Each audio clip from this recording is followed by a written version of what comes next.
Peace and love to all the guys and goddesses and high vibrating species on the planet. What it is, what it do, good people, come on in. Come on in. Welcome back to the channel. And we got this series. We're about to start this series, you know what I'm talking about.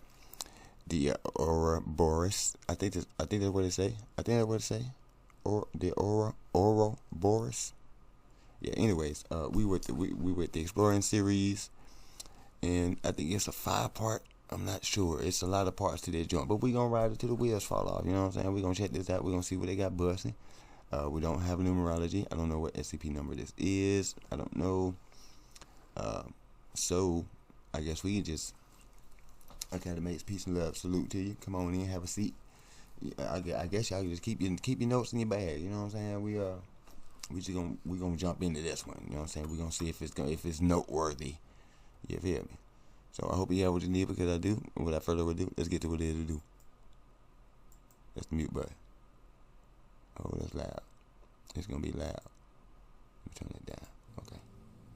The Ouroboros Cycle. They get it, but Part 1. Oh. There are a lot of SCPs on the SCP Wiki. Thousands of them, in fact. And among the most notable of these entries are the various proposals for the 001 slot. Turn up. I've already done a video discussing a number of these proposals, but in sheer size and scope, none of the proposals at this time can compete with the Ouroboros Cycle. This is the first topic I've covered on this channel that I've chosen to deliberately break up into a multi-part series, due to its size. And although the cycle comprises 4 separate parts, there very well could be more than 4 videos. The 4 parts of the cycle are connected to one another, sometimes more blatantly than other times, but they do comprise a singular story. A story involving reality benders, death, destruction, ineptitude, power struggles, gods, humans, and multiple different groups of interest and persons of interest. Viewing my Listen here. You already know you should know what I'm going to say right now. Don't let none of that go over your head, because that's exactly what we're dealing with in this realm. I mean, not in that particular order, but yeah. All that. Somehow, some way, some form or fashion. Yeah. Previous videos will help you prepare for this mini-series, but as always, I'll attempt to explain to the best of my ability. Let's begin then with the first part, the children. The individual accessing this file is one of the O5 Council, O5-13, and we see that the children are a thaumial SCP, meaning they assist the Foundation in some way with containing other anomalies. They are contained underneath a former church in Mexico, which is designated a military waste disposal site, with drones instructed to kill anyone coming within 10 kilometers. A note by O5-2 states that a number of other false 001 items have been added to the database to protect the secrecy of this one, and the info on this file should be drowned in memetic kill agents. Apparently, the O5 Council really wants to keep whatever the children are a pretty big secret. So let's find out exactly what they are. Let's do it. The children are 9 human beings, aged 4 to 11, who gained anomalous properties after some sort of project occurred. Of course. They were improperly used, which we'll understand in a bit, which resulted in the death of a high-ranking staff member. Termination of the children was ordered, but they still continued to display signs of life, despite them being functionally brain-dead and buried in a tomb beneath the church. Each anomalous child constantly outputs massive amounts of gamma radiation, measured in the hundreds of gigajoules. Yeah. When separated from another, this radiation is outputted randomly, which is of course horribly dangerous to anyone in the proximity without protection, but otherwise containable. When brought within proximity of each other, however, things get a bit more interesting. The children are collectively capable of somehow transmitting this radiation across vast distances, resulting in the utter termination of objects, individuals, or even entire places. For your information, researchers at the University of Leicester concluded that it would take about 3 gigajoules of energy to vaporize a human body, which would also be capable of melting 5,000 pounds of steel, to put the children's capabilities into a bit of perspective. The next document provided is the proposal for a project named Twins of God, which resulted in the children. The project was first introduced in 1922, so this goes back quite a ways.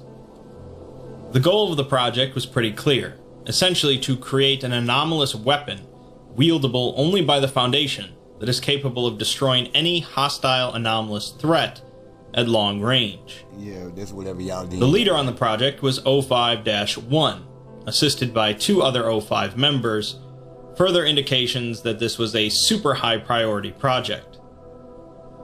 They were given a few anomalous objects, a new containment and testing facility, and at least 50 adult D-Class. They learned that through the interactions between 2 of the anomalous objects, objects over long distances could be altered to make them functionally non-existent. Using another item, they can transfer this property to a human, allowing for greater control. And if successful, the resulting anomalous human will be handed over to the administrator of the Foundation. This entire project was put into motion to deal with a single group of interest, known as the Kingdom of Abaddon, which we'll get to in a minute. The administrator alone will have access to a number of mind-kill agents embedded in the anomaly to prevent others from utilizing it. There are 4 different levels of these agents, escalating in effect from reduction of motor functions to reduction of mental faculties to fully dissolving their upper nervous system. Notably, the agent designed to reduce anomalous capabilities is still undergoing development. If these kill agents fail to stop the anomaly or prevent it from falling into enemy hands, security teams are to engage and terminate utilizing long-range ballistic weapons and anti-radiation protection gear. If this fails, the Foundation brings in heavier artillery, continually bombarding the anomaly with cannon fire. If this also fails, an on-site explosive is activated, and the administrator will follow up on this, whatever that entails. 2 years into the project, it's run into some issues, as the experimentation has resulted in acute radiation sickness and a handful of casualties. Not great, but not terrible. They reinforced the containment facility and moved the personnel chambers off-site. The Kingdom of Abaddon continued to trouble the Foundation, resulting in the administrator putting in more resources into the project in an attempt to expedite the results. Unfortunately, so far, no human has been capable of surviving the process of gaining the anomalous properties. Basically, their minds would be fried, resulting in random outbursts of energy that would destroy nearby objects and people, and the team would have to terminate. Thus, the idea was born to spread out the anomalous properties across a number of different individuals, to lessen the strain on each one. It seems by this point, though, the Foundation's resources were running low in their war against the Kingdom of Abaddon, and so the supply of D-Class to the facility was running dry. A group of armed Foundation agents entered a church in a small Mexican town, and collected a number of children for testing. The rest of the population was given amnestics and moved out, while the town became the new testing site. 23 of the children were chosen for research, and the rest were terminated. We learn in a letter from the administrator that the project team was authorized to go into the... What? Y'all just stepped on them babies like that? Nah, I mean, I don't put it past y'all, you know, but, you gotta ask, you know what I'm talking about, so we can be clear. That y'all just did that, no problem. It reminds me of the tower, the Dark Tower. That's what it reminds me of. Puts me, you know, in that light just a little bit, not completely, but a little bit. The town to find subjects, but only adults. He also instructed them to tread lightly, as enough blood has been shed. Well, it seems that O5-1 didn't care much for the administrator's thoughts on the matter, as they got plenty of blood on their hands, and with children no less. While it might seem as if this is a typical example of some monstrous individuals working for a shadowy organization, it could just be that the ends justify the means in this case. Let's find out about this kingdom of Abaddon that has the Foundation so spooked. They are marked as priority level 5, presumably the highest, with a very high threat level. They are a collection of anomalous humanoids located in the Sahara Desert, each one of them a capable reality bender. This means that capture of these entities has proven to be impossible, and generally exceedingly dangerous. First discovery of the Kingdom of Abaddon was in 1912 by a convoy of French military in northern Libya, who were reportedly attacked by 6 sorcerers capable of flight and resistance to firearms. 80% of the convoy was wiped out, and the survivors were amnesticized and released. The Foundation would soon encounter the group themselves while raiding a warehouse in southern Egypt belonging to the Church of the Broken God. The MTF there were attacked by a group of anomalous individuals, but managed to fight them off and even capture a lower-ranking reality bender. Through interrogation, the Foundation learned that the Kingdom of Abaddon was a group of reality benders originally from Arabia that went into the Sahara to make their own nation. Using their abilities, they converted a section of the desert into a hospitable kingdom and began growing their civilization. Newborns were brought before their leader, known as God King Abaddon, who converted them into reality benders. Inbreeding and genetic malfunctions plagued the closed society, however, and the organization will likely fall within 20 years' time. It seems the God King is aware of this fact, and so now the kingdom is branching outwards across the African continent, attacking Foundation facilities and stealing SCPs. Yeah, an army of hostile inbred reality benders is certainly a pretty big problem, and having access to a weapon capable of obliterating them from long distances would definitely be handy.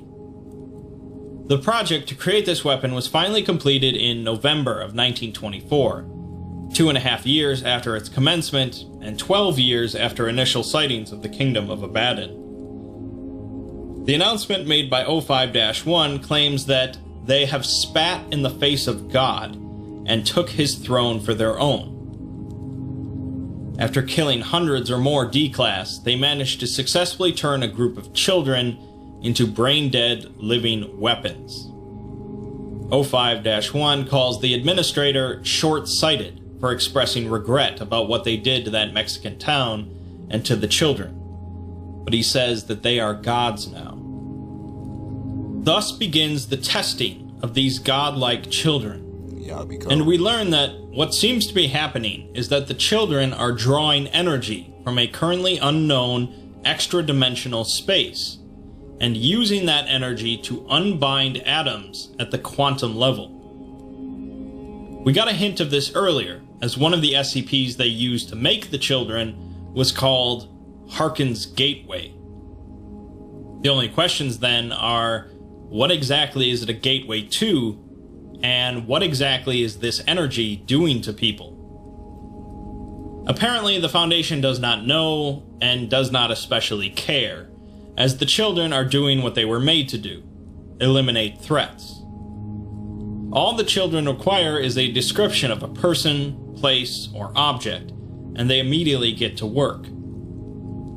They tested their abilities on a steel rod, 5 kilometers away, resulting in its vaporization, with no quantifiable remains left. They tested another rod, 800 kilometers away, with the same result. O5-1 leaves a note that truly this is a weapon built for only the boldest of men.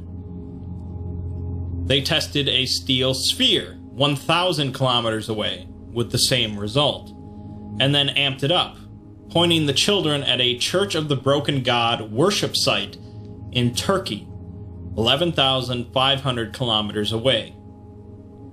The site itself was vaporized, but not the individuals inside of it. They then told the children to target an individual at the same site, resulting in his vaporization. The administrator sends a letter to O5-1 expressing his gratitude on the success of the project and how happy he is that they'll finally be able to stop the kingdom of Abaddon. He goes on, however, to admit his concerns about O5-1 himself, worried that the stress of the project has taken its toll on him. He's planning on promoting him to Site Director of the newly constructed Site-19, and they'll discuss the details when he visits the children next month. O5-1 responds with a simple, "I am fine, Administrator. The project is finished. We will complete our task when you arrive." That's I know for one thing they definitely be confident in some of this stuff. Like they really think they can stop this thing. Like, I don't know, man. I mean, y'all really want to try that?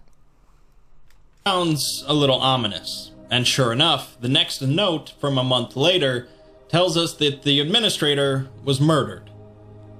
O5-1 is one of the killers, with 3 other doctors and an agent listed as accomplices. The kingdom of Abaddon was apparently wiped out as well, as all of the MTF teams assigned to investigate them are recalled from active duty. Examination of the Sahara Desert reveals not a single trace of their civilization, as the children utterly obliterated them. Let's get some explanations then in the form of an audio recording made by O5-13, whom you might remember is the one accessing this whole document. It's been a long time since the night that the administrator died, and he mentions that he might be the only one left who still remembers what happened. He begins discussing O5-1, who he describes as smart, charismatic, passionate, and most notably, detached. O5-1 was the original designer of the Thaumiel designation, as he had no love for the Foundation's commitment to containment, and thought that they could provide better containment of most of the anomalies if they just utilized some of them. This willingness to use anomalies rather than just keep them locked up might tip off some red flags for you if you've been following this whole series, but I'll save that for the end. As a result of this, O5-1 jumped at the chance to lead the project to create an anomalous weapon, and was given the lead due to his charisma. O5-13 admits how hilariously outmatched the Foundation was against the Kingdom of Abaddon. And although you might be thinking that the SCP Foundation doesn't have too much trouble containing reality benders, keep in mind that this was taking place in the 1920s, when the Foundation was far less capable. Additionally, there were reports that God King Abaddon was a Class 5 reality bender, meaning that he could have just wiped the entire Foundation from existence if he wanted to. As it was, however, they were more systematic, wiping out sites and taking a handful of SCPs with them. O5-13 says that O5-1 was fascinated by the project, and was fascinated by the children. He can still hear their screams in his head from when they put them into the machine and pulled out their souls, replacing them with something else. That also sounds pretty ominous, and another clue that the Foundation at the time was messing with forces far beyond their understanding. The administrator arrived at the site to witness O5-1 telling the children to destroy the Kingdom of Abaddon. There was a flash of light, and although they had no way of knowing if it worked, they breathed a sigh of relief. Then, suddenly, the administrator disappeared, with his clothes falling to the floor, and O5-1 sprinted away towards an emergency exit. He escaped, along with 4 other members of the team, and a number of junior and senior staff defected with him. Apparently, O5-1 had been planning this rebellion all along, and helped create the project just to facilitate it. They proceeded to bury the children beneath the church, who are likely still alive, and still capable of destroying anything in existence. The only one that knows the activation words, however, is O5-1, who is still missing. The 8 members of the O5 Council who remained forged ahead, but O5-13 still occasionally thinks about those buried children and about O5-1, wondering if he found whatever it was he was looking for. The final note attached to the file is addressed to O5-13, and I'll take the time to read it in its entirety. 13.